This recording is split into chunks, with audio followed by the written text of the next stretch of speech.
right. So, welcome to another episode of Black Representation in the Curriculum, where we have conversations about teaching, culture, equity, and belonging.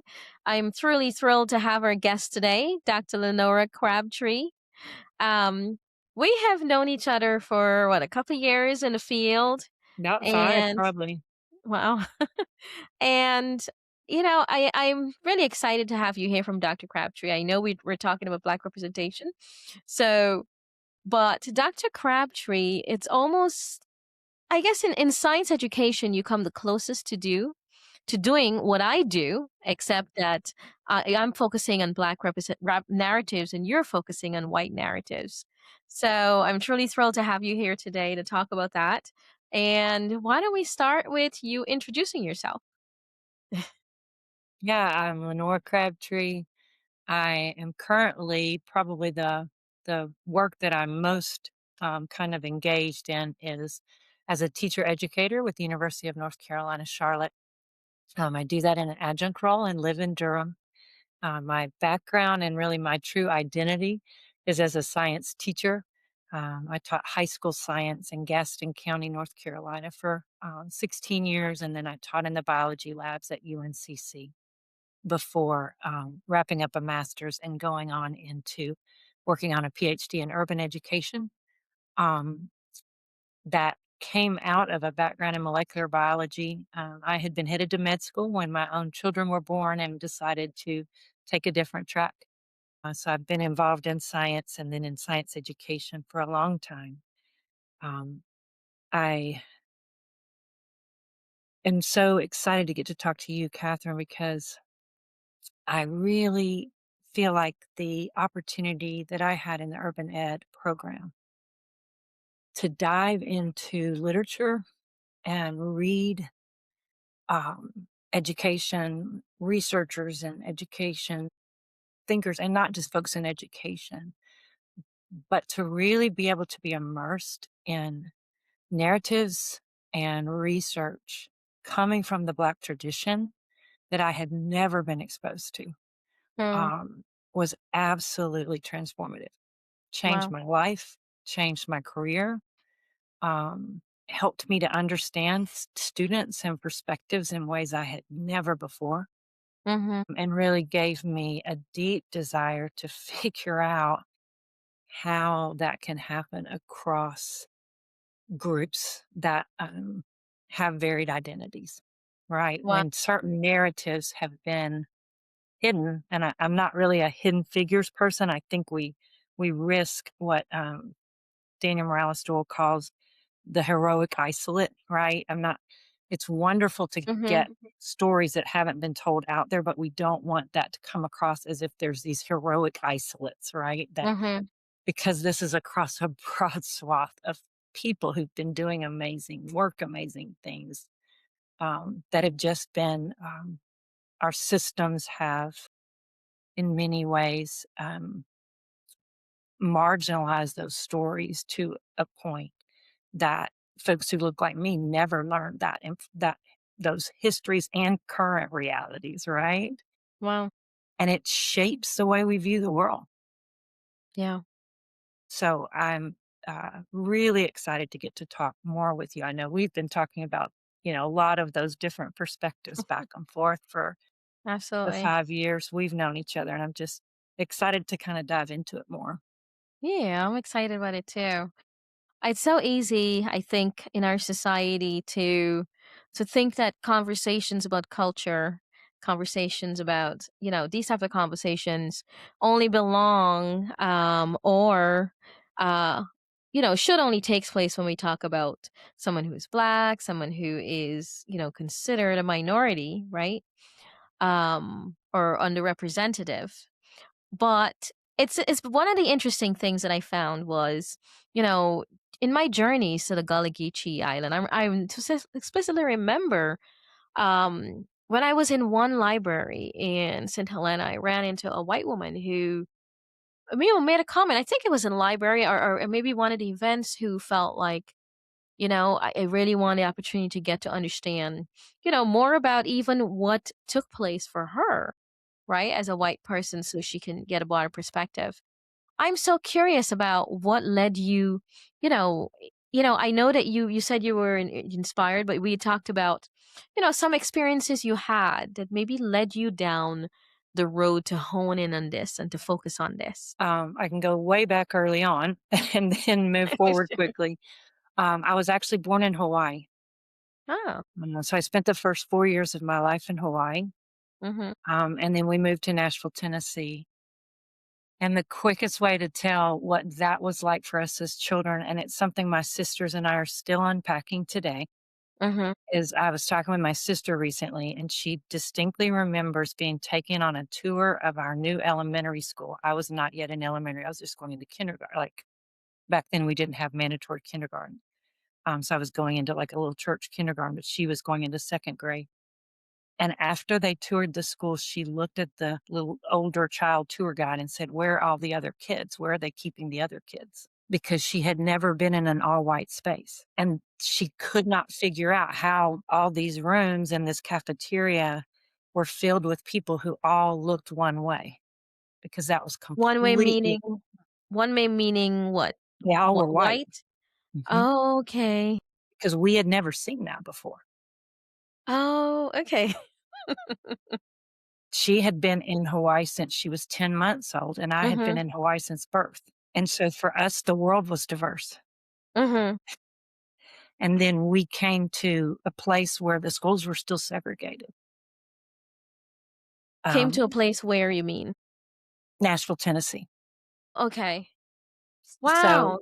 one Okay. of the things I didn't realize until my urban ed doctorate, although I had lived it, was that while Brown v. Board happens in the early 50s, we stayed under de facto segregation until the early 70s in most Mm. southern cities and towns, Mhm. right? And so then when I was in 3rd grade, we began busing. And Mhm. my parents moved to, we were in an area that wasn't going to be bused, but we needed a different house situation. A grandparent was coming to live with us. They moved into a house where I would be bused 5th, 6th, and 9th grade. Mhm. And riding those buses, going back and forth between communities Mhm. was another extremely transformative experience. Wow. So I think, a lot of that was shaping while I was growing up in these white neighborhoods in predominantly white schools, and then because of the tracking system, although I was in very diverse schools, the hallways were diverse, the classrooms were not Mhm. because they were using tracking and gifted ed programs. And I'm using a lot of quotations here on Right. very, right. They were using those to keep white parents in the schools, right? Mm. That one of the things we see from 70 forward is that many, many decisions at the school, district, and I would say even classroom level are made to keep white parents in schools. Mm. That drives because all those kids have dollar signs Mhm. and just, of course, this isn't true for every child, but on average, Mhm. a white family has a greater chance of going a different direction and choosing private, charter, or homeschool Mhm. than a black family on average. Of course, that's not true of all Right. families. Mhm. And so that drives what happens in schools Wow. because every kid has a price tag, right? Every Mhm. child comes into school with the dollar signs Right. from the state, from the Mhm. district. And so it took me years later as a student reading these histories to realize how much that had shaped my experience even within integrated schools. And Mm. then what that does to our minds. Wow. If I'm in a hallway that looks like Hawaii, or not even, Mhm. not probably not quite there, right? Yeah. And then the bell rings and we sort ourselves out into these classrooms labeled honors and regular and Mm. PC. And then I'm going to the bathroom. I'm a child, right? And Mhm. I look into that room and I see kids who look one way, Mhm. right? And I'm in my room and I see kids that look this way. What is that doing here? Mm. And I That's think that yeah. shapes how we see the world. I think it shapes how teachers see children. Mhm. And so that I began to unpack that as a high school science teacher when I Mhm. witnessed it I witnessed what was happening. But then I was teaching these classes of regular kids who were brilliant, right? And Mhm. seeing the injustice, the Mhm. flat out injustice that was being done. At first, I had to at first, I'll be honest, and I've actually, there's a book chapter I really addressed this in because it was such a powerful thing for me. I first labeled some of my Black students in those settings who were doing amazing things as overachievers, as exceptionally hard workers, right? I still was struggling to see their brilliance, You were still struggling to what? to What do you see mean? my students' brilliance In because what way? the system had been set up for me to not Mm, see that, right. right? Absolutely. And so and I can see them today. I'm still in touch with Mhm. these young women. They became my teachers. Wow. They taught me so much. One of them is a travel nurse, and she's out in the Bay Area right now.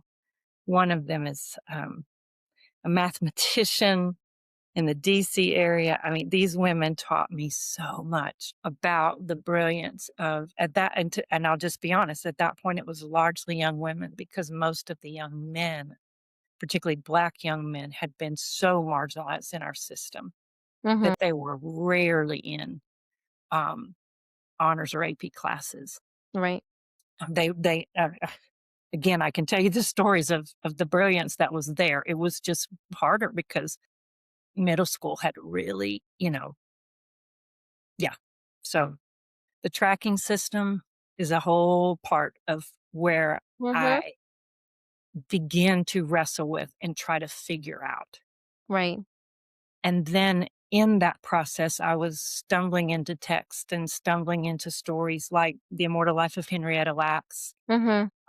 and others that when I brought those narratives into my classroom, it just transformed.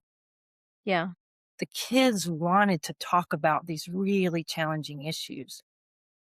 But still, what I can see now is so many of the narratives we were finding were deficit, Mm. right? While more like Mhm. Henrietta Lacks is a powerful story, it's Mhm. still this, impoverished Black woman, right, whose cells were taken from her. The family's living in poverty. Like, the true stories need to be told, but what we also need to be telling is, when I'm working on my doctorate, I'm reading an article and I find out that North Carolina is the birthplace of the environmental justice movement. Mm.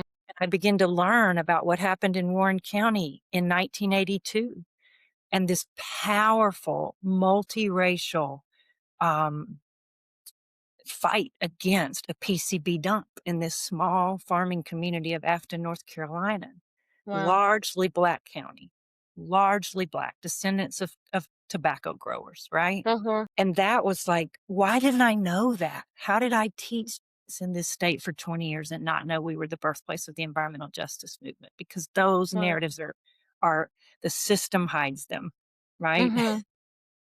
Wow. Yeah. So that's kind of how I got to what I'm doing now, which is Mhm. these stories that are deeply connected to science have the power Mm. to support the critical and socio-political consciousness development of Mhm. not only students but teachers, Yeah. right? And you can't Absolutely. teach what you don't know, Nope. right? So last in Billings, culturally relevant pedagogy, the central tenet is that we support our students' socio-political conscious, their understanding of systems that marginalize some while privileging others, right? How can a white teacher do that if they have not had the opportunity to unpack the systems? Right. Absolutely. Oh my gosh. You said so much there. I want to hone in on something you said. Um, where you talked about what's going on in our minds, right? Because, what you said impacted you that way, right? And remember we were talking about your homeschooling story and the reason you chose not to stay there. And but for somebody else who might see the hallways divide, right? Or knowing that yes, we're whites are dollar signs, right? I mean, it's a lot of what has driven also the desire for the desegregation, right? Just so that we can have some resources. Yes, Um, yes. It wasn't so we could mhm, have great teachers. I'm sorry, right. the Black community was not fighting for desegregation to get access to excellent teachers because the Black schools had more teachers with graduate degrees, Mhm, even with college right. degrees, right, Mhm. than the white schools. It was about resources, It was about right? resources, right? And we know that when that happened, the desegregation happened, they took those great Black teachers and put them in white schools, It right? To took them also away. fired a lot of them Right. Mhm. Yeah. and So demoted principals and all the things, mhm, and it took students away from their communities. right. So it doesn't impact everyone the way it has you, right? In other words, you wanted to see more. You wanted to learn more. You wanted to understand what had happened. What do you think? What do you think? Was different for you in seeking to go down that road to disclose and discover what you have in terms of what in those relationships you've observed, because it starts on that level, right? Yeah. The impact on your mind. What do you think was different for you that maybe propelled you down that road that maybe somebody else might not go down that road? I don't like the answer because I know. it's still back to those early experiences. Mhm. I really think those years in Hawaii had shaped me to know that there was something false about the notion that an all-white space is better. Mm. And was it just being in Hawaii, or was it because there was a transition for you Mm. that helped you to see that? Because some people might decide to use that as an excuse um to segregate, right? As opposed But to for me, it was seeing a always problem. uncomfortable. All white spaces were uncomfortable, and I Okay. didn't realize that until my adult years. I was able to go back to Hawaii. My father had been a pastor there, and I went back to visit the church where we had been. How my house was literally across a parking lot from the church, and I walked in and I just began crying because I felt at home for the first time in years. At that time, I was teaching actually in a Christian school in North Carolina. I did Mhm. not have a teaching degree, right? So that was my quickest way in.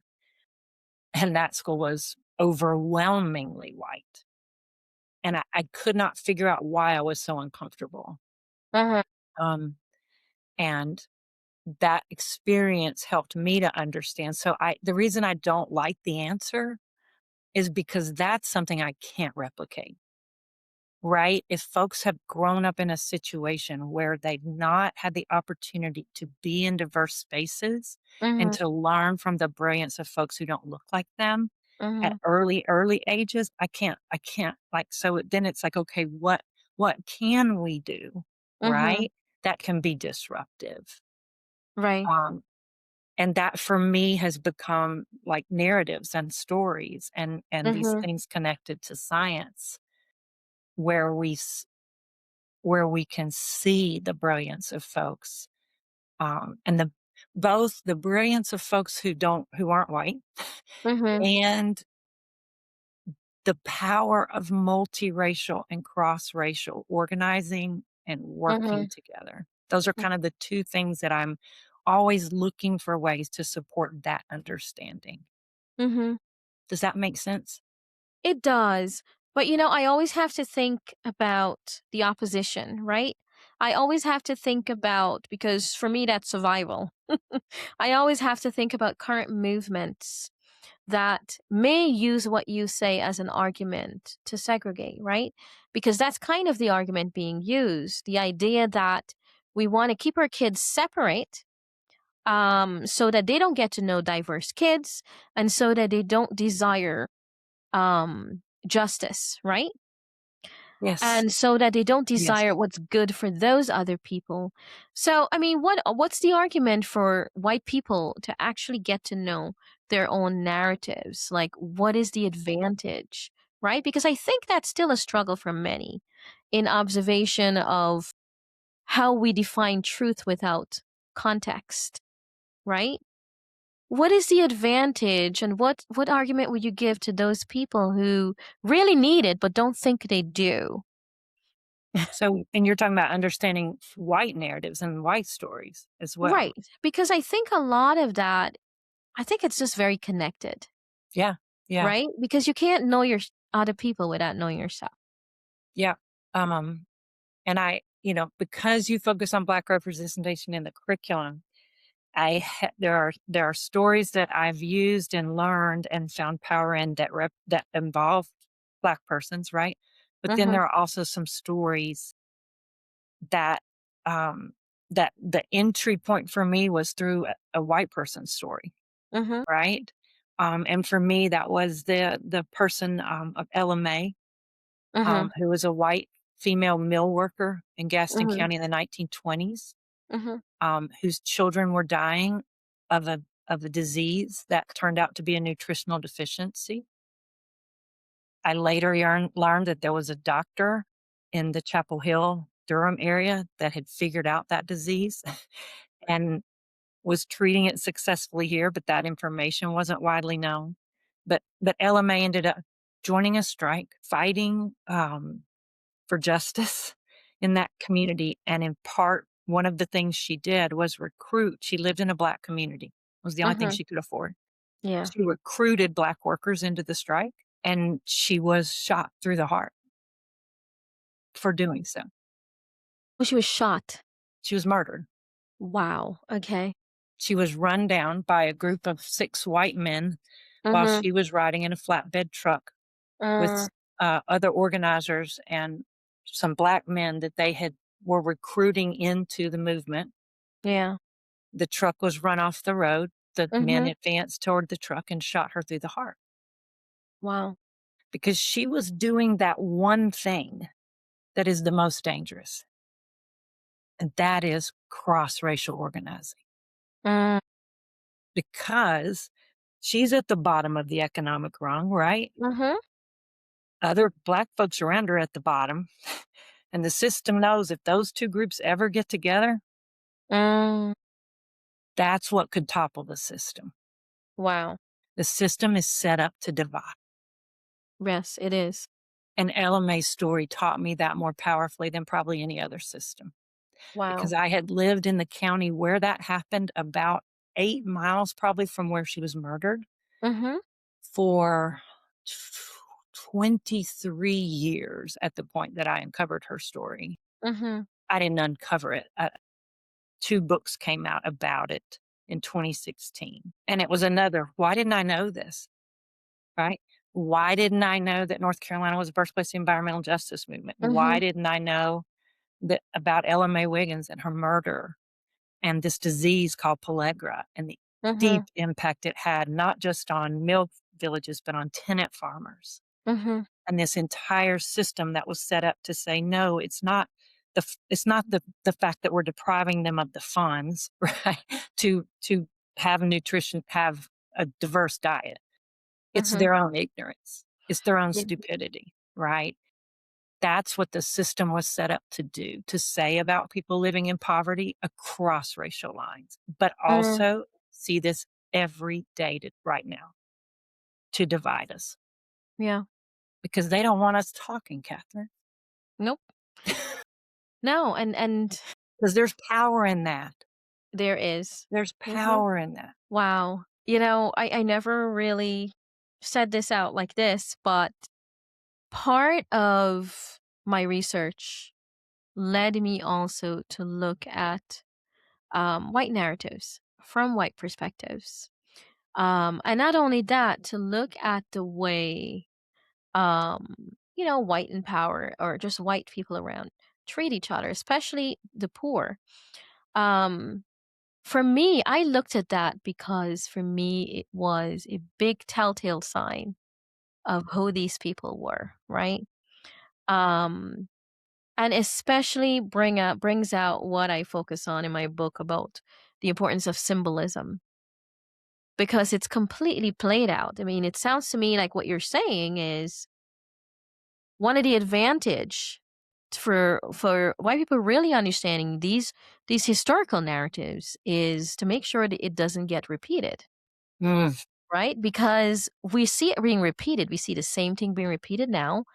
yes. Um, and people don't realize that people like you and I who delve into those narratives, it's easy to predict where this Yeah. is going Yeah. because Yeah. we've been there, right? And there's something, I kind of went to LMA because I tend to focus, I'll have a tendency to focus on stories of individuals, right?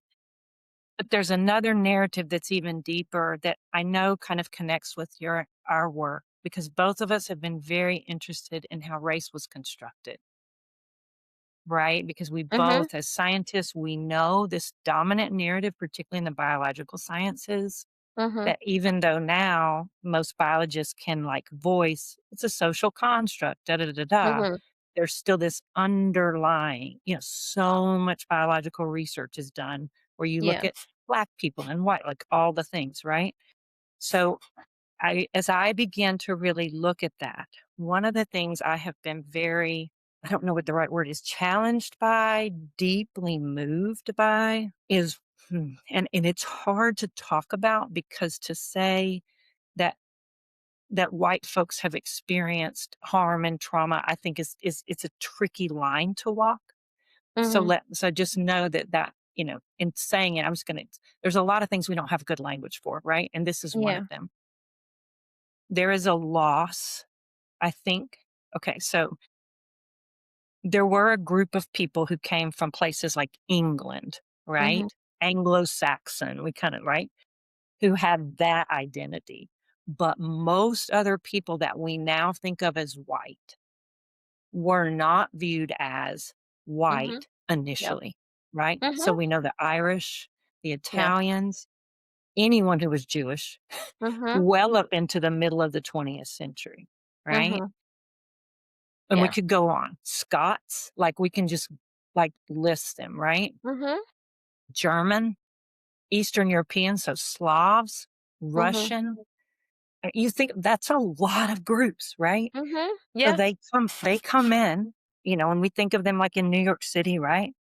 And so this is just the way I do it really quickly is like, here's this kid, this child of this immigrant. Maybe they were born here, maybe they were born after the parents got here, and they're going to school. And to fit in, what do they have to leave behind, Mhm. right? They need to bring nothing ethnic in their lunchbox. Mhm. They need to learn English as fast as possible. They're not going to wear traditional dress, Mhm. right? They're not going to talk about the celebrations on the past weekend of an important holiday. Mhm. That is a shedding of culture Mhm. that I think did deep, deep, deep damage to the white Mhm. psyche, Yeah. excuse me. And it is that many of our young men now are finding in things like the Confederacy. Yeah. Because culture is dance and music and art Mhm. and Yeah. religion and all those things. And if you have to let go of all that to assimilate into this thing called Mhm. white, Yeah. you are going to seek that out. Many people find it in white evangelicalism. White Mhm. evangelicalism is a culture that has replaced being Irish, being Eastern European, right? But many folks found it in the idea of the Confederacy, in the Mhm. idea of the antebellum South. Mhm. Yeah. So, I grew up in Nashville, so the country music scene, like all of it, right? Mhm. And you know, the roots of all of that music were in an amalgamation Mhm. of the folk songs of Ireland, Scotland, and what the black folks, what African folks were bringing, right? With the Mhm. instrumentation, the banjo. Like that Yeah. story is so amazing. Yeah. But we kind of turn it into this white and black, right? No, there were ethnic groups all over Africa and ethnic groups all over Europe, Mhm. but we don't recognize the depth of those ethnicities. Mm-mm. This past fall, I had the opportunity to go to Scotland, and my husband is Scot. On two, he's apart from two clan. He's both English and Scottish, and he's Mhm. got roots in two clans. And we went to the Highland Games in Bremer, and I sat there and cried Mm. because I'd never been in a place where white people were wearing costume and doing dances and doing games. Mhm. Does Wow. that make sense? It does. It's When because of we how lost that. We lost right. those connections. So, like, yeah, Mhm. I hope I said it in a way that also says, "And we gained power," right? Absolutely. I mean, I don't wanna deny that at all, no, I mean, it was but we gave up a a lot for the power. you gave up a lot for the power, but you have the power, right? A lot of it is what, Dr. What do you King, we do were with it? talking about. We were talking about the erasure. You erase yourself so that in order to belong. And that's something I wrote about in my book. I wrote about in my book that because I was making sense of even what Toni Morrison had written. And one of the things I really concluded was the desire, the urge to make sure that we don't feel like we belonged. Understanding where that comes from, understanding that it came from a deep sense of them not feeling, whites then not feeling like they belonged, right? And that Didn't feel they colonized. disconnected themselves. Yeah, I mean, the yeah. culture is what connects you to people. But what I think a lot of people don't realize that their disconnect from that culture is what laid them bare to being manipulated, right? Because they chose not to face the truth. They've chose not to deal with what we're forced to deal with, right? And maybe if we didn't have to deal with it, maybe we'd be going down that road too. But we And I also think in that part of the story, I can quickly, it like, not address. So the Mhm, Scots and the Irish had come to North Carolina in huge numbers, right? mhm, But this was not an empty space, right? It was mhm, not tabula rasa. It mhm, was a continent filled with people and cultures. And so I don't like it's important. Like when I think about like the New York City, well, it's the parallels are so crazy. Um, one of the ways that whites of various ethnicities and income levels earned persons of light skin earned whiteness was mhm, to do harm to persons mhm, of color. And that began with those earliest colonizers mm, in what was done to the Native American populations. And like for me to even talk about that is really hard. I think in most white people, there is this depth of not wanting to think about like the levels of harm mhm, that our ancestors perpetuated, right? So, mhm, it goes even before the antebellum period, right? So it's what was done to get the land mhm, and then what we did to cultivate the land mhm, and to earn right capital was mhm, all doing harm to persons of color. mm. Like it is an initiation ceremony. I had a colleague when I was working on my dissertation. He was on my I did design based research. He was on the design team, and he was a black male teacher, taught a lot at an alternative school. And a lot of what we were working with was epigenetics.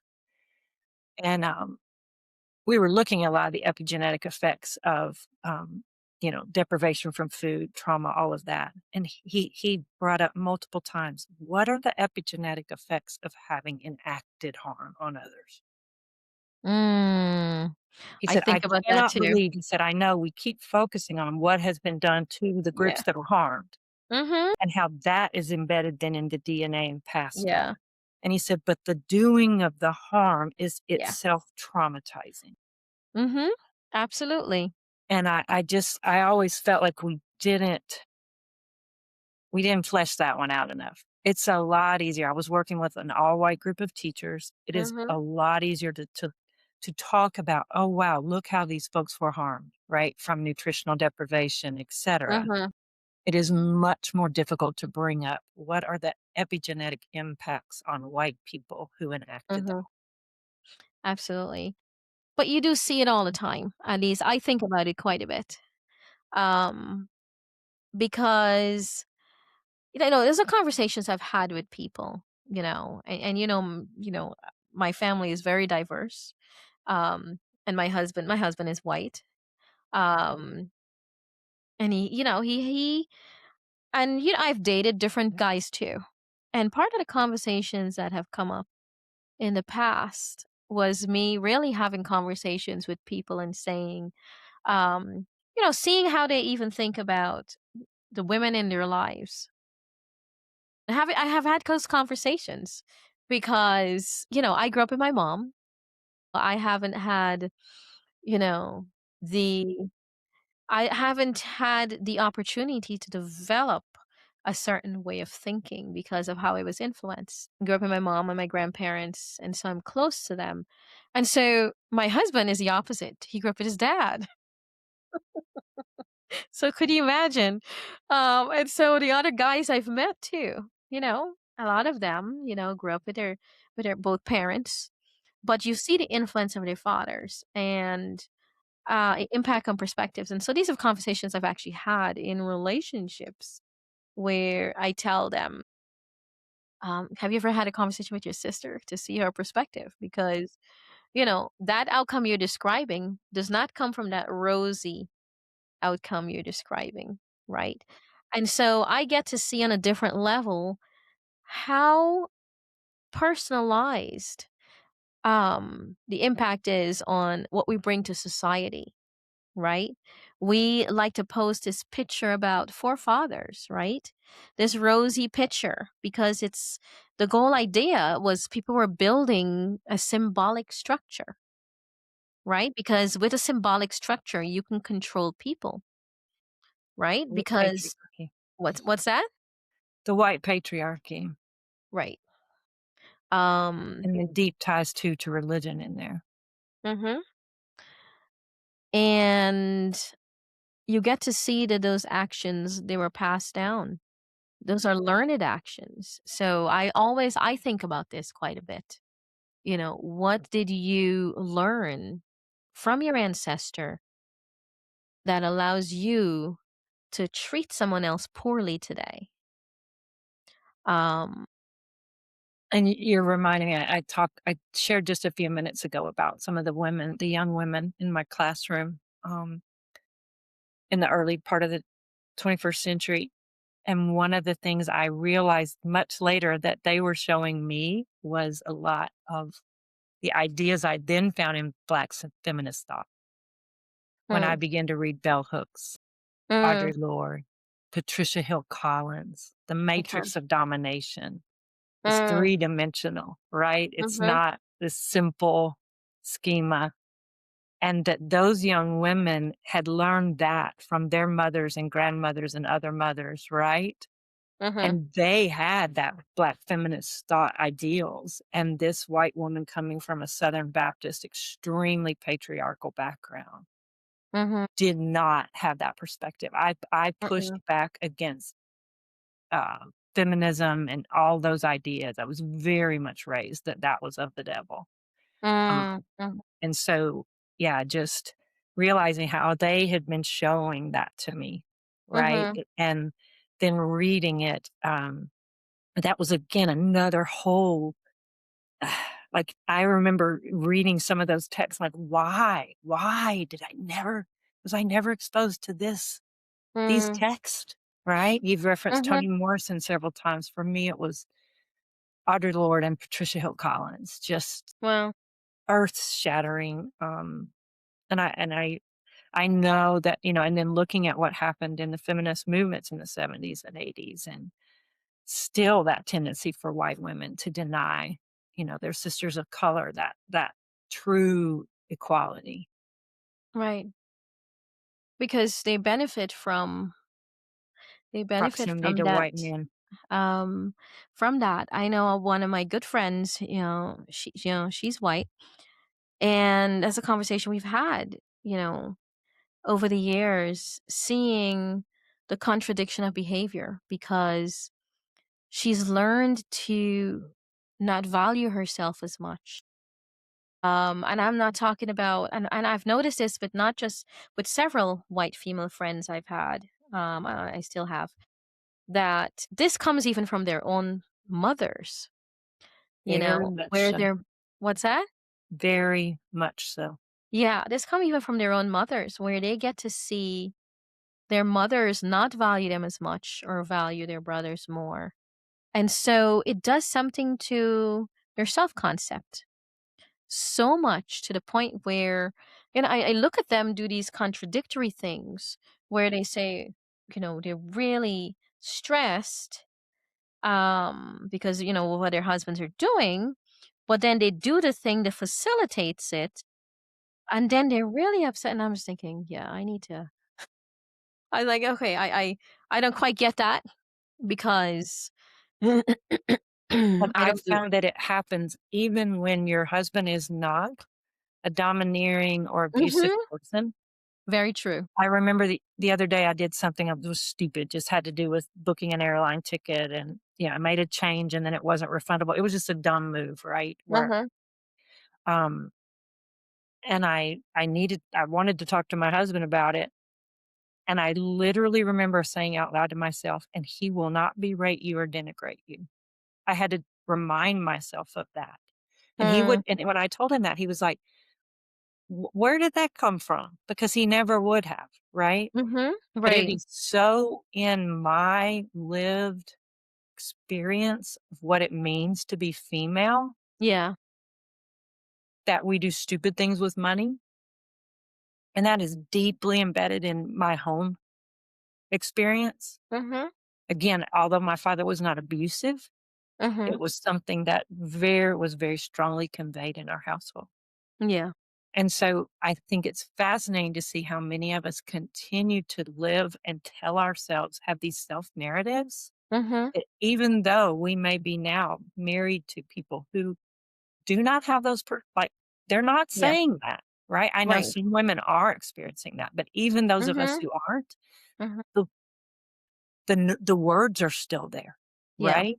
And we've gotta do whatever we can to make sure we keep our husband, like, Mhm. keeping that proximity to white males is real, and we deal with that absolutely directly. We run into Absolutely. in the teacher education programs. Mhm. That's good. Because as we unpack some of these, when we're teaching about, uh, they're buzzwords we're not even supposed to use in our state right Mhm. now, right? Yeah. When white young women who are in a teacher ed program begin to really understand and think more about the world and think about Mhm. it critically, Right. I cannot tell you the number of stories of different young women who have come to, particularly one of my colleagues, just because of his identity and what he teaches, Mhm. who are considering breaking off engagements, Mm.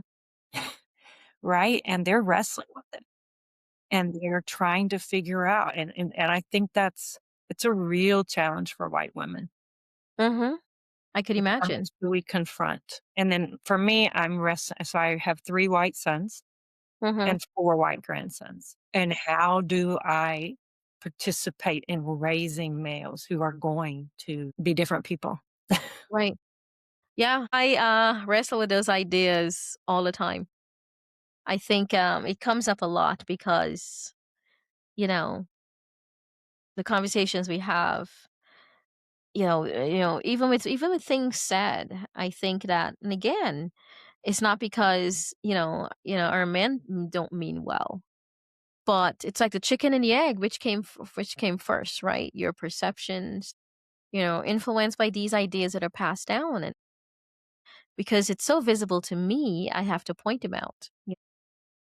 And I've had to make decisions to not let them go because, you know, I don't want my son later on to be a man that I'm having a conversation with and that I really feel to. take you out of that box you're in. And since this conversation will be public, I do have to say they're not perfect, but I am really, really grateful, um, for who I'm seeing my sons are now as adults, but even Mm. more so for the women they've chose to partner with in their lives. Wow. Strong women, Wow. and I'm very, very grateful for that. It's hard sometimes, because Yeah. they can have, their decisions and perspectives can, affect, like, what we're doing as a family, with an event or Mhm. something. But I'm glad. I'm so thrilled for who they are. And yeah. And a And that lot of my that, grandchildren then have those mothers, right? yeah, that's awesome. And a lot of that is due to the work you've put in, right? We talked about even your homeschooling Yeah. experience, and one of the reasons, I don't know if you wanna highlight that, one of the reasons you. Yeah. We homeschooled briefly, for Mhm, about 2.5 years for our oldest child. I joke and say the youngest one went straight to preschool because that kid needed a much larger audience and still does today. Um, but we were doing it largely because of reading issues, because anyone in education knows that we go through huge pendulum swings with reading from mhm, phonics to whole language and back and forth and back and forth. We were really concerned about that. My mother-in-law was a reading teacher, and we had some background knowledge there. And after a couple of years, we were involved in a homeschool group that we found out was racist. mm, I don't throw that word around lightly, mhm, but they would not. We asked some questions and found out about who was being allowed to be a part of the group, and we got up and walked out, mhm, which then created a very lonely situation for us. mhm, And we all recognized that we needed more people. And we had an excellent public school. The boys went into it. I started tutoring there. The principal said, "Crabtree, you're actually a teacher." And that's kind of the rest is history. So I'm really grateful for that school, for that mm, principal, yeah, and that my sons then could go into that setting that my youngest son is still very, very close and to some of the young men that he met mhm, in his kindergarten and first grade classes. And they're a very, very diverse group of young men. Um, and the way they have been able then to share lives, I wouldn't replace that for anything, anything. And there was a point where my oldest ended up in law school and was exposed to a lot of young men of various ethnicities who had attended some of the boarding schools in the Northeast. And he felt he was just from this public school in this, semi, some folks call our county urban, because of this very interesting post mill culture that it has. mhm, And he felt really like about his, like, "Mom, I haven't read these, Keats, and I haven't been in these Socratic seminars." And I mhm, said, "Son, you got an education in those schools that money can't buy, mhm, because money can't buy you spending time with folks mhm, whose, parents have a 4th grade education, or mhm, entire generations worked in the mills, all the things, right? mhm, You can't buy that by going to the fanciest private school. right, And it teaches you something about life." mhm, Um, and he's now an environmental lawyer for the state, and he, works on things like the coal ash and the hog farming, and I just have to believe that there's something about spending his formative years in those classrooms. mhm, wow, I'm really grateful that yeah, public schools were an option. We're there. mhm, absolutely. Um, I think about also, one of the things that people don't realize, because, you embrace, and you're not afraid to, be around diverse people. Um, but people don't realize the freedom that comes with that.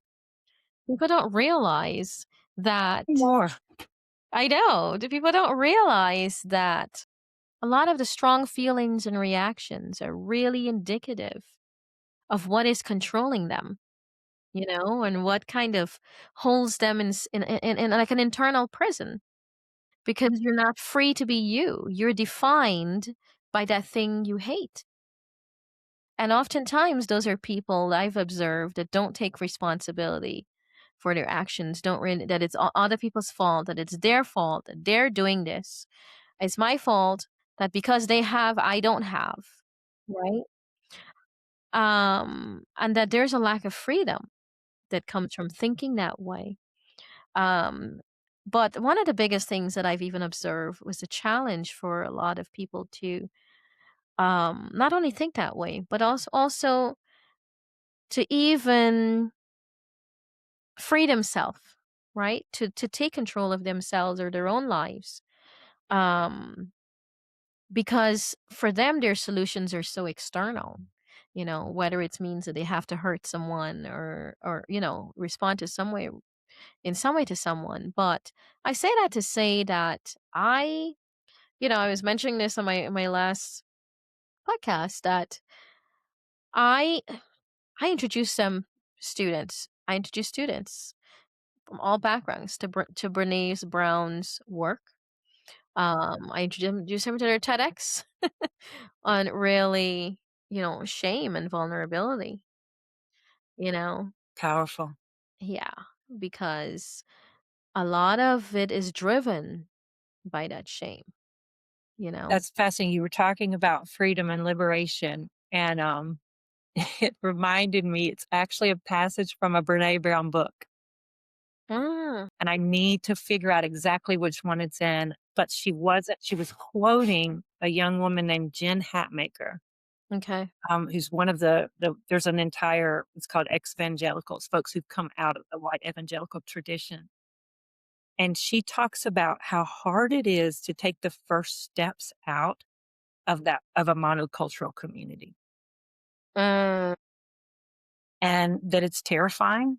It mhm, feels very lonely, and that when you get that first couple of steps, it feels kind of almost a no man's land.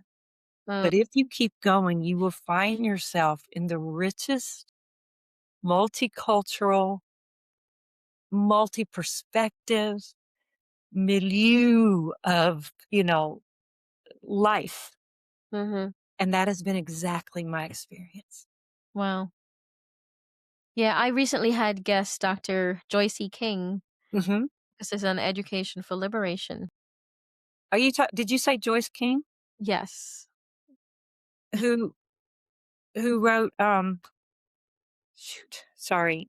Who Heritage knowledge in the curriculum? I'm thinking about she writes about disconsciousness. Okay. Is she older? Yes. I don't know Quite a bit all of her older? works, but it might Yeah, be the same I person you're used a thinking of. lot of her work Mhm, in my dissertation, particularly about she writes about, um, the order of things as given mhm, and challenging white teachers mhm. to Sounds like her. be willing to disrupt, right? Mhm. The Yeah. order of things as given, that we grow up with this idea that the way things are is the way Mhm. that they naturally are and should, Right, like, right. yeah, And that's especially now being promoted, right? That's exactly. especially now being promoted. I couldn't help but think that a lot of the promotion I see, um, I think we're all gonna learn some more hidden reasons, you know, especially when I see, certain mindsets. I think women are gonna, have a rude awakening. And I'm already beginning to see some people talk about it, and at least one person so far talk and write about it. But yeah, I want to segue a little bit because there are two things you had mentioned to me, not just now, but before. Mhm. And I want to link these two somehow before I segue into the Black connection. So I was fascinated, and I even looked up a little bit of this last night because you look at Pellagra. And I looked it up a little bit, and you can correct me where I'm wrong. I did not realize how close that was. Like, that was just in a recent, what, That's 100 years. teen huh? The US epidemic was 1900 to 1940. Mhm. 3 million cases, Mhm. over 100,000 deaths, Yeah. and an untold number of people developed severe mental illness and were institutionalized in what were called sanitaria Mhm. during that time period. Yeah. And that was I read a little bit, but I want you to talk about why you focused why did you choose to how did you use that story? Why did you choose to hone in on it? I imagine you've done some studies and saw some of reactions. Can you share a little bit about that? Because I was just fascinated by the big picture here. Yeah. So, when I was, um, working toward that dissertation phase in a doctorate, we did some pilot work. I had gone into the whole process thinking about developing science curriculum that had a social Mhm. justice lens. Yeah. And we did some pilot work, and what we found was the stories, and in that case, we were using the environmental justice movement in Warren County. They were actually helping the teachers to they were supporting their socio-political consciousness, the participants, right, in the workshops that Mhm. we were doing. And we got this idea that there are stories in science itself that can provoke that deeper understandings of systems, right? Mhm. Inequitable systems. And then I was reading more about LMA. Mm. So a historical fiction book, The Last Ballad by Wiley Cash had come out. That's what introduced me to the story. Mhm. Then her great granddaughter, who's actually a teacher, a public Mhm. school teacher in Asheville, North Carolina, had written a nonfiction book. And I learned that one of the things that got her involved in the strike was her children were dying. Mhm. She had come home from a night shift, and a 9-year-old girl was patting an 18-month-old boy who was finally quiet, and he was dead. Wow. And it said he died from Pellagra. I had Mhm. never heard of it. I Wow. majored in molecular biology. I went to medical school. I'd lived in a mill town for 28 years. I had never heard of this disease, and I went down a rabbit hole like none before. And what I eventually learned was, that it was a niacin deficiency. It Mhm. took them about 20 years to solve that after the US epidemic began. It had started in the 17th century in Spain and Mhm. Italy. Yeah. And we developed workshops around it, case studies. We found Mhm. Edwin Caldwell, this doctor in Chapel Hill that could successfully treat it. And then 3 years in, I was leading a workshop on Zoom, and a woman from New Mexico typed into the chat, and there's Nishlamization. And there's what? It's a crazy word. Nixeamalization.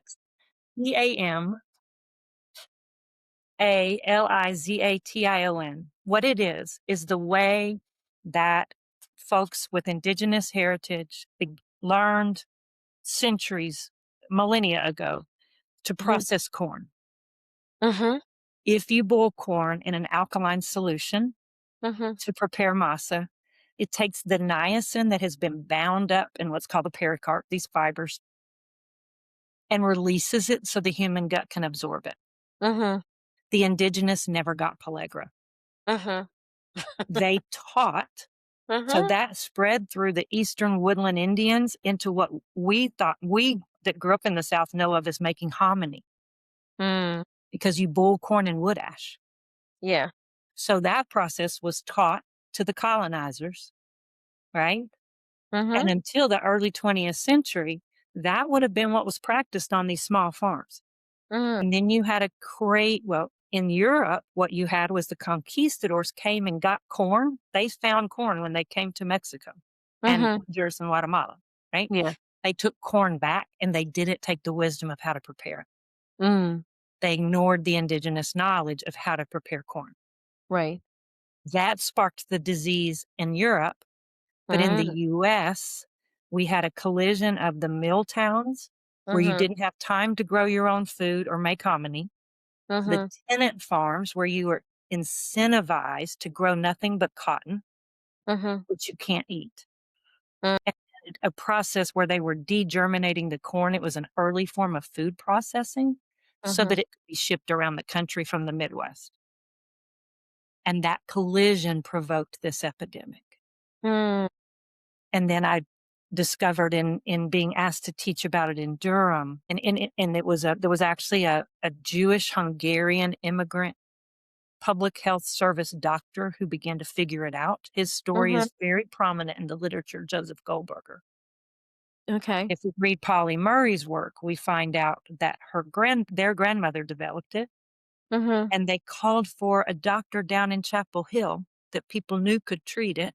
Mhm. Edwin Caldwell came up, Ah. and this is 1916. The Public Health Service hasn't really finished their research yet. Mhm. And Edwin Caldwell says it's not infectious. It's not just because this was a family that, while they were part of a larger prominent family that made most of the bricks Mhm. that built Raleigh, that's a whole nother story. Yeah. Um, they were struggling because grandfather was blind. He had actually Mhm. served in the Civil War on the Union side. Edwin Caldwell is a doctor in Chapel Hill. Mhm. He is the son of Wilson Caldwell and the grandson of November Caldwell, both of Mhm. whom were enslaved by the University of North Carolina, Chapel Hill. Okay. Edwin Caldwell's grandfather was enslaved by the president of the first public university in this country. And 120 years later, his son has figured out not only that you need a more diverse diet, but also he tells the family, "Is there a limestone well in the area? Mm. Go get water from the well and boil her food in it." Mhm. He knows something about initialization. Mm. And that story hasn't been told, Catherine. Like, that story is embedded in Mm. the special collections and in different things. And Mhm. that story for me of a Black doctor, I mean, there were white folks coming to his garage. We've got interviews with his grandsons where they witnessed white folks coming to his garage at night to be treated under cover of darkness. Mm. So, what why did I get so interested in that story? Because of everything I just told you. It has Absolutely. more tendrils than any story I've ever uncovered. Like, Mm. I mean, of course, if we could do there's parts of the Warren County story. It's connected to that little town. What is it called? There was actually mm, I'll say the name wrong. There was a Black town that had started there. Uh, yeah, all these stories are interconnected. Mhm. You found the Yeah. same thing when you went and worked with the Gullah Geechee. Mhm. You could follow different threads of that, right? Absolutely. So I don't know if I answered your question. No, absolutely did. I one of the things that came up as I was looking at this, and I didn't I only did it for a couple minutes. I was like, oh, let me see if I can figure out what kind of questions to ask you about this. I was really surprised to find how much effort was made politically to cover it up. Yes. And I was like thinking, wow, but this was recent. It's 1940s, right?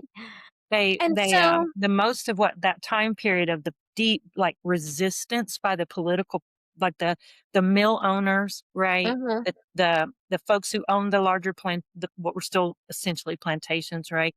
The political leaders, it was the teens and the 20s. Part of what we feel like is so powerful about this story is it reframes the 1920s for us.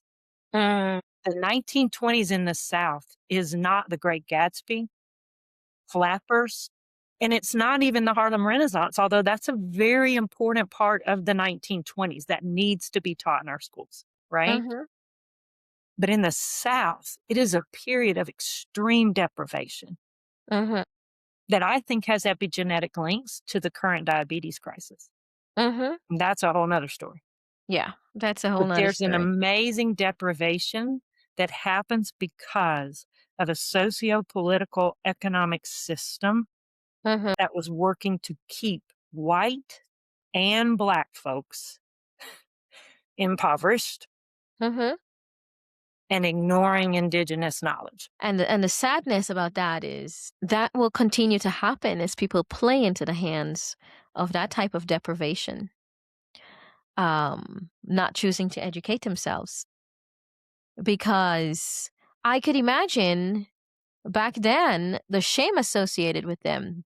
And this is what I'm imagining, not having read up on it except a few sentences, that they're thinking, well, we were idiots, we were fools. We can't let them know that these Native Americans know how to prepare a meal to get the nutrients out of it, and then we don't, right? Um, that we can't let them know that, and I see this over and over again, even looking at, that's in one of the chapters in my book. I talk about what we can learn about, um, our Black heritage, just how we embrace the biodiversity. It's fascinating what we do with knowledge. It's fascinating how the role of knowledge will always be our downfall, right?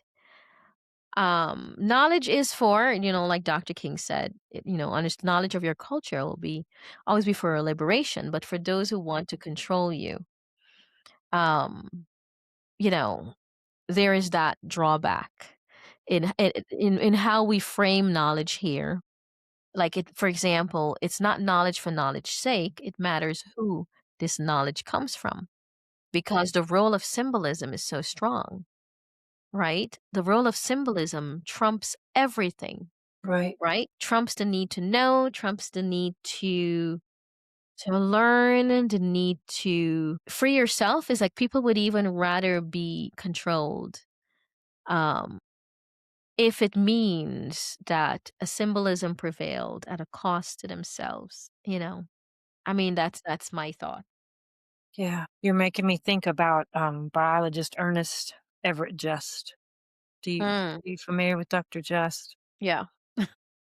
And in the early 20th century, his studies with cells and fertilization and marine Mhm, organisms were leading him to a theory of what he called nuclear restriction, mhm, where whatever was in the nucleus was actually being impacted by the environment. mhm, And that was in part playing a role in what that cell would become.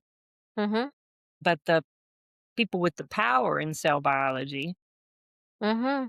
believed deeply that no, and nuclear determinism, that whatever was in the nucleus could determine everything about that. Right. And they Mhm, won. And so for mhm, 100 years, that's the ideas that dominated my field.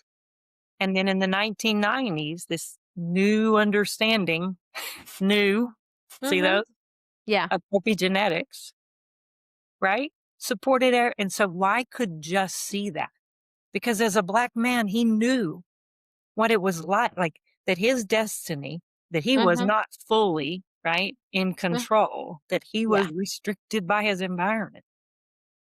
But the white biologist, male biologist couldn't see that. Mhm. And I find that fascinating of how those perspectives even impact our science. And it continues today. It continues today.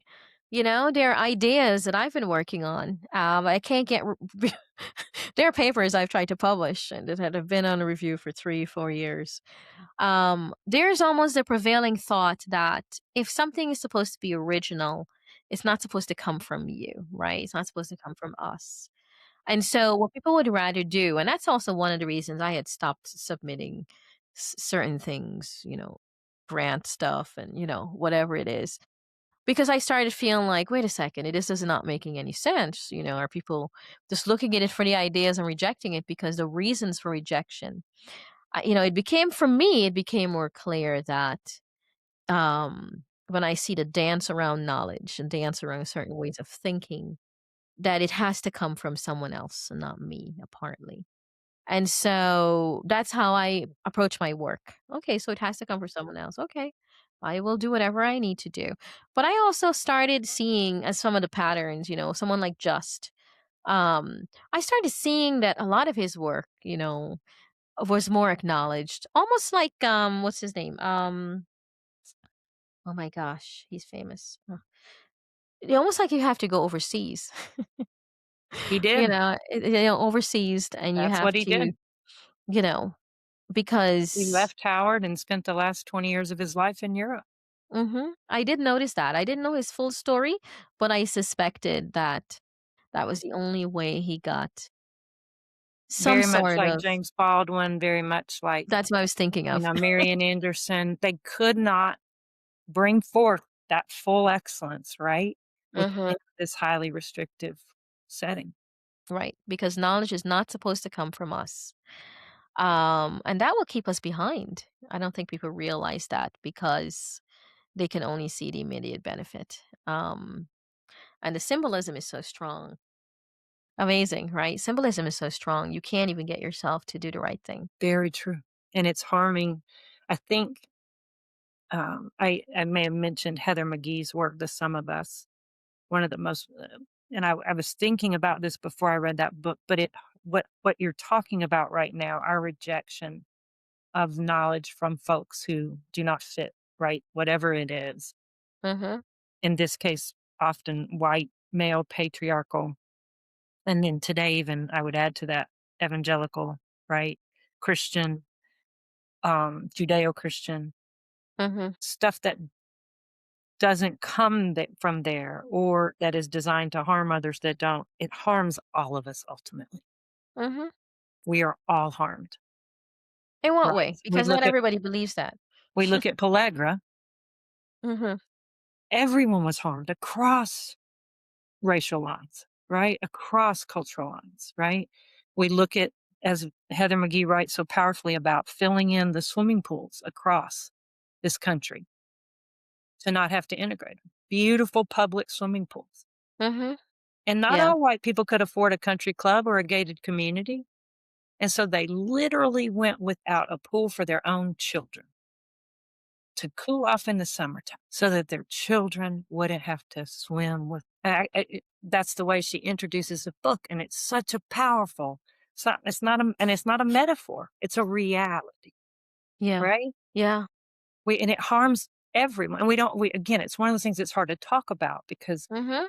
because there are so Imagine. many benefits to whiteness, but there are also some real harms. And Right. how I think figuring out how we can talk about that might be helpful. Hmm. Is that But it's a Yeah. hard thing to talk about. It is. I'm sure. Um, it's amazing because I guess putting it in perspective, whiteness as a symbolism is so strong that people would rather have. I mean, from what I remember from the numbers, was it 100,000 white people who died from People. pellagra? There were over People 3 in million general? cases, over 100,000 deaths. Well, there was later studies done, and this is something you won't find quickly on the internet. Mhm. There are later studies done. So the most of the cases that, were studied and documented, were among white folks in the Mhm. mill villages. Yeah. But, this public paper, I think the publication date is 2003. The research was done in the '90s. They went back and looked at census records, Mhm. and at the height they began reporting the cases in 1915 on the census. It became like one of the causes of death listed on the census. And it looks like, from just the rough estimates, that over 40 times the number of Black women as white men were dying from pellagra. Black women as white men. Wow. And if you Wow. then you think, like, when I've shown that graph, right, with a Mhm. group of teachers, I did this on Saturday, actually, um, in a workshop, people just go, "Of course." Wow. It doesn't, if you're it doesn't really matter what background you're from, you're in the South, you look at a thing that shows you that this disease of nutritional deprivation Mhm. was having a greater impact on Black women than white men in the South in 1920. It's not like a shock, it's everybody kinda Mhm. goes, Right. "That makes sense." Right. But I guess the one we won't look at is the fact that Native Americans weren't affected, right? I That's what guess they that's the miss. one. Hmm? They miss that. Mhm. They missed that. I mean, Oh, the fascinating they thing for me miss. is you could study Pellagra for Mhm. I studied it for 3 or 4 years and didn't stumble on that until that one person put that word in the chat, and then as soon as you research nixtamalization, you'll find out it Mhm. prevents Pellagra. But Yeah. you can research Pellagra for years, at least I did, and you Mhm. don't find nixtamalization. That's how hidden the indigenous knowledge is. Mhm. It's interesting because as I was digging deep, I kind of thought I came across a story like that, and I don't remember if I did or if it was from attending your talk. Yeah. There's Um, one particular article that I found when I started, like, being able to connect the words that's mhm, powerful, that really unpacks this story, but it's publication, like, 2018, twenty mm, nineteen, and it was in like, a sociological journal, mhm. I think I you did. know I wonder you if. know? It's called, I think it's that one may be cultural ignorance. I do have to say, Catherine, and I know I didn't know how far you wanted to get into this, but the really amazing one of the most amazing teaching experiences I've ever had was to be unpacking that whole story in a classroom where about a third of the kids were of Southern Mexico, Honduras, and Nicaraguan descent. Mhm, And when we got to that part, we asked if any had were familiar with that practice, that process, and mhm, they were. mhm, There were young women who'd been practicing it with their mothers and grandmothers for years, mhm, and they were shocked that other people don't know about it, and mhm, it flipped who was holding the knowledge in that classroom.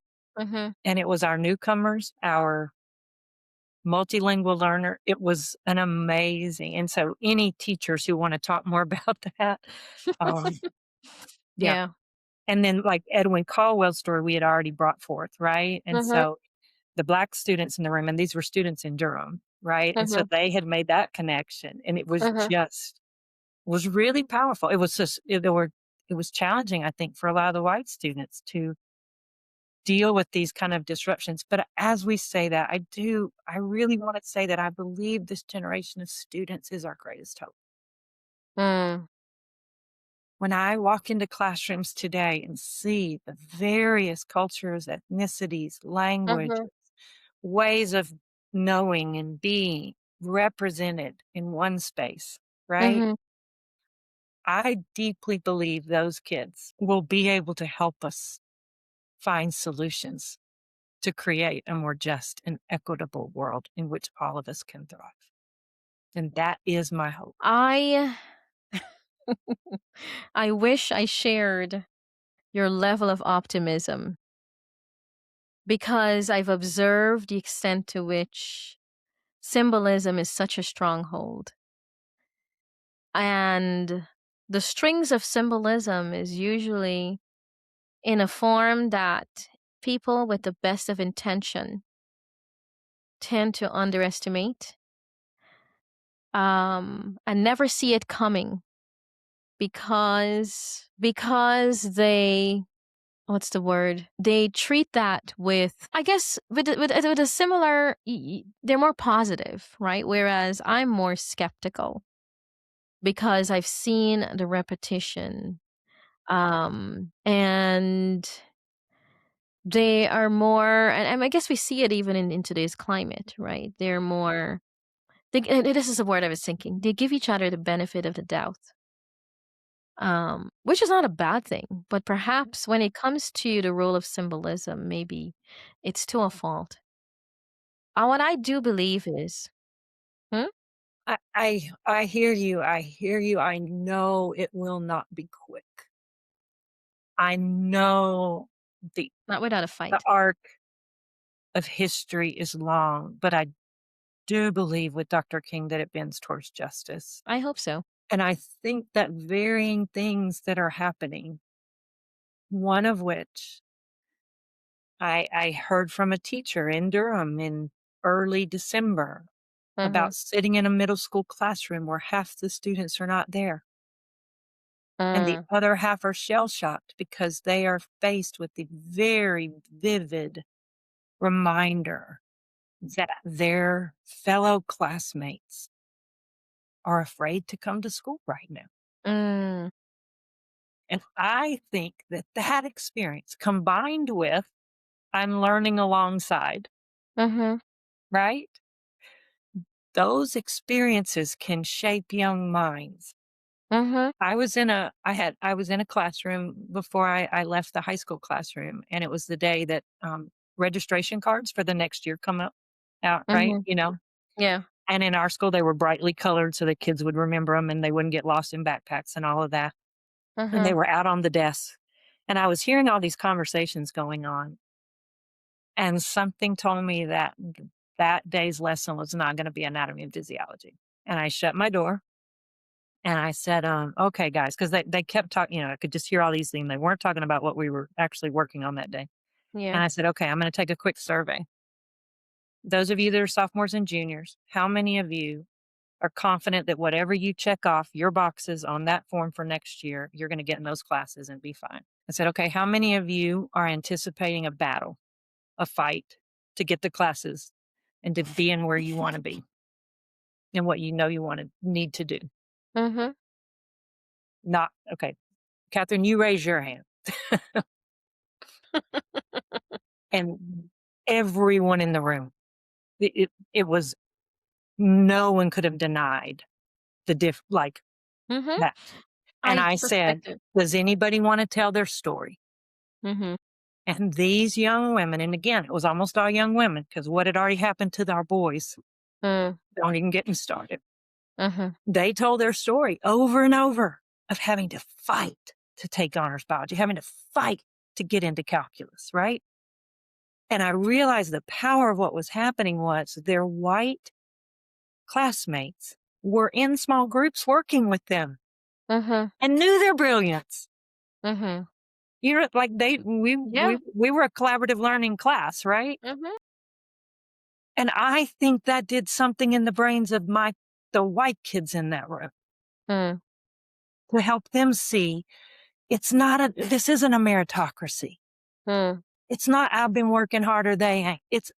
The reality is the system is set up to allow me some advantages that my friends who are just as brilliant, if not more than me, don't have. But when we put kids in classrooms where that can happen, right? When we tear down the Mhm. ridiculous barriers that gifted education and honors programs have established to keep white parents in schools, Mhm. to say you can go to this school that looks diverse, but your kids will really be in classrooms with others like them. All that coded language, right? If we can demolish that mess and let kids learn together, then I think we have a different world in 50 years. And I have to believe it. I have to. Yeah. What I choice do we have? We've got to fight for it. I believe we have to fight for it, and I believe that I'm gonna guess from what you said that your belief pushes you forward, right? My lack of belief pushes me forward. Um, That's and I fair. and I say yeah, and I say that because I ended my book with the economic pipeline and mental health. Because the bottom line is, what is the bottom line, right? The bottom line is, what is the bottom line? Yeah. These kids will grow up to be adults. We'll see the advantage. And I'd like to be hopeful and to think that some of the good things that are happening for me right now, comes from, and I do have to say I've had good experiences so far, but there's always a part of me that is cautious. And the problem is for me knowing that there will always be that element that creates that organizational, institutional like type of thinking, just to make sure that to have a populace that benefits and pushes that symbolism forward. I think one of the ways we observe that too, and why I ended the book by talking about economic pipeline and mental health is the way people accommodate or assimilate or um might even reject, the thinking. If they reject some of the thinking that's being pushed forward, which is very hard, it will take everything out of them to do so, especially when you've been conditioned, right? You've been conditioned in so many ways. You're conditioned by the movies you watch, right? You're conditioned by the cartoons you watch without realizing it. Um, What you see happen in the hallways and the classrooms every time the bell rings. right. What you see your parents, your grandparents, your aunts and uncles do, right? But they might say otherwise elsewhere. And so, how do you reconcile that as an individual, right? Do you lie outright and say it is true and believe that lie is a truth? Do you Do you accommodate or modify things, right? Like, how do you, as a white person, come to terms with some of the shameful realities, right? It would mean coming to terms, for us, shame, and when I say shame, I mean, it's fun, interesting, looking back, thinking back of the conversation I had with Dr. And she corrected at me in saying, not necessarily shame, but where others try to shame you, right? Mm. Yeah, yeah. It's a difference in, like, slave and enslavement, right? Right, because a lot of it is we've already been empowered. Many of us, not all of us, I say many of us as Black folks, we're used to that. We're used to taking charge of our own thinking, of our own minds, of not relying on that type of consensus. We don't need that type of consensus. Now, not having it makes our life difficult, makes our life a living hell, nightmare. But we know we have to get ourselves. Um, we know we can't rely on that consensus. Whereas, if you're, like white people person might be used to relying on that consensus, right? And it would what it would require, what I should say, what would it require to get yourself there? You're talking about changing the way you think.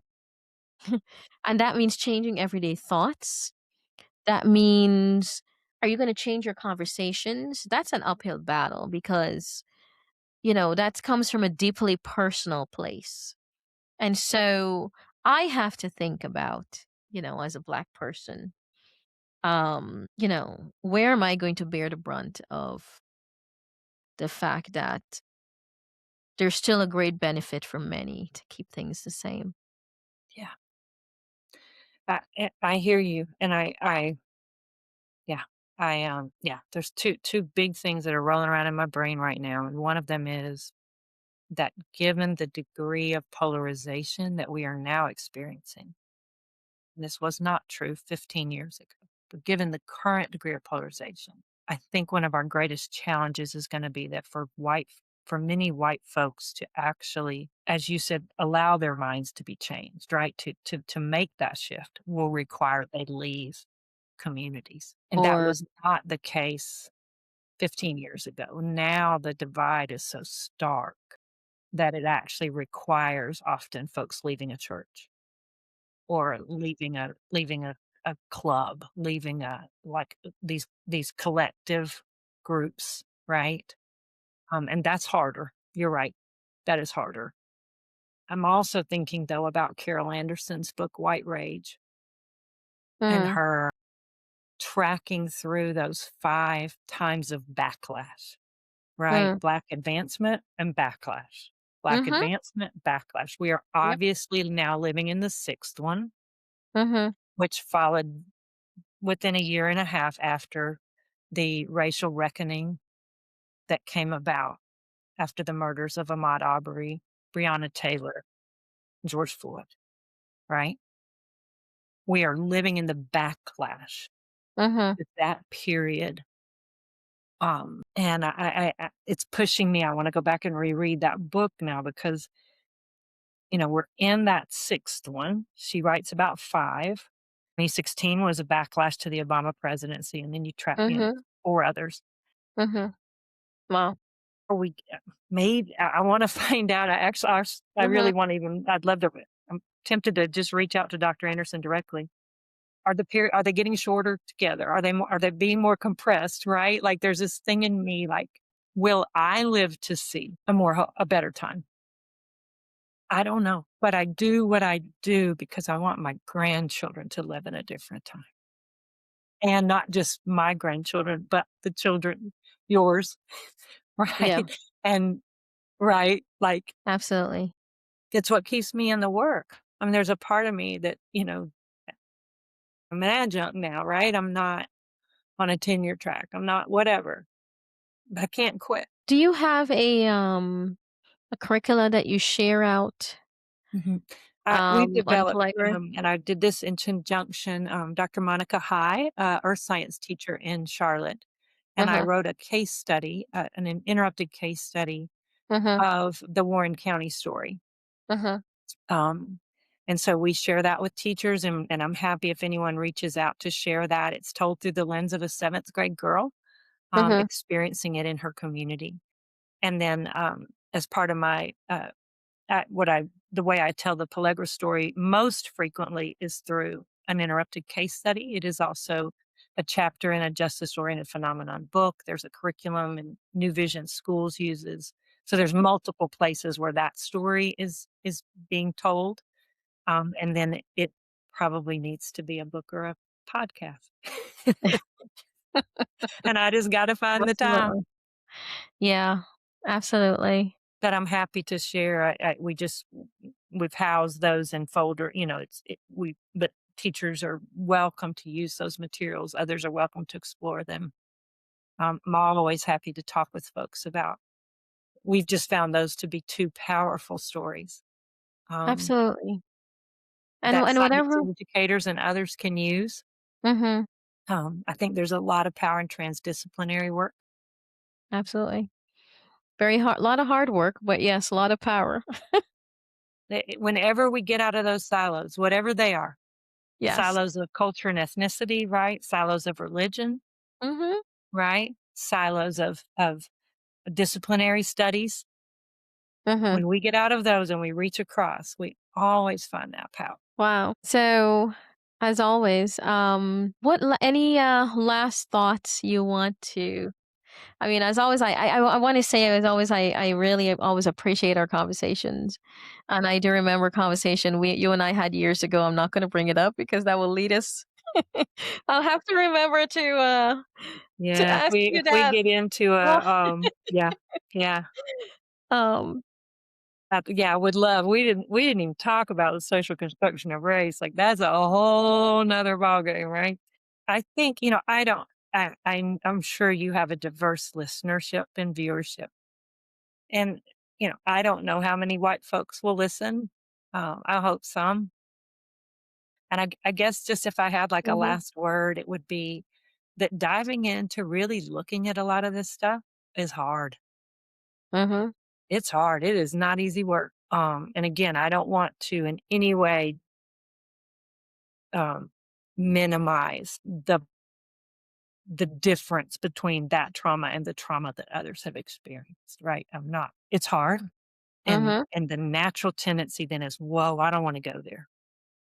We have all kinds of protective mechanisms in our nervous systems to say, don't go toward pain, right? right, We have natural selection out the wazoo to not go toward pain. But I will say that if you will look for and find whatever that is for you, reading, listening, community, a friend that you kind of had these conversations with, but you just weren't sure how to go there, whatever that is, I just challenge you to go toward it, to go toward what would help you both unpack your own narratives mhm, and be more open to the narratives of others. Understanding that your family members went through tough stuff, your parents worked hard, all the things, right? All the things. Um, I just deeply believe that your life will be richer and you will find a greater degree of purpose and hope. oh. And if you're not motivated by hope, then, maybe if you're motivated by pain, then the concept of something I always repeat to my students, and even my son, you pay now or pay later, right? We deal with our stuff. The more we deal with our stuff now, the less our kids have to deal with. Oh, The less so we true. deal with, the more our kids have to deal with. So Or hopefully tell that that. to any student who in March is putting off those as things that are going to come back to haunt them in May. Yes, that's why I say it all the time. Do it now or do it later. Yes. Yeah, as teachers, we can't get away from that one, right? So I tell mine too when we get to those last 2 weeks. Like, what do you do on the in a those of you that are athletes, what do you do in a track meet? You gonna get a meter, 2 meters from that finish line and just walk off the track? No, lean in, right? Lean in, exert that effort, that pain, even when Mhm, every cell in your body is crying out and saying, I don't have enough oxygen. Lean mhm, in, right? I say that to my white friends. Lean in. mhm, It's gonna be painful for a while, y'all, but man, joy comes in the morning when we get through some of that stuff. When we're honest and we stare at it and we look at it, it's hard as heck. Then we can see those around us in their full selves. They're already in their full selves, but we can more fully see it, right? And then we can learn. Dang, there's so much to learn in that setting where that those young people from Central America and Southern Mexico begin to share their knowledge. I mhm, asked if any student had a takeaway. We had 5 sessions, and this was the last one, and it was a young African American woman, 15, 16-year-old, and she said, "Dr. Crabtree, I think I'm just learning that we all have so much we can share and learn from each other.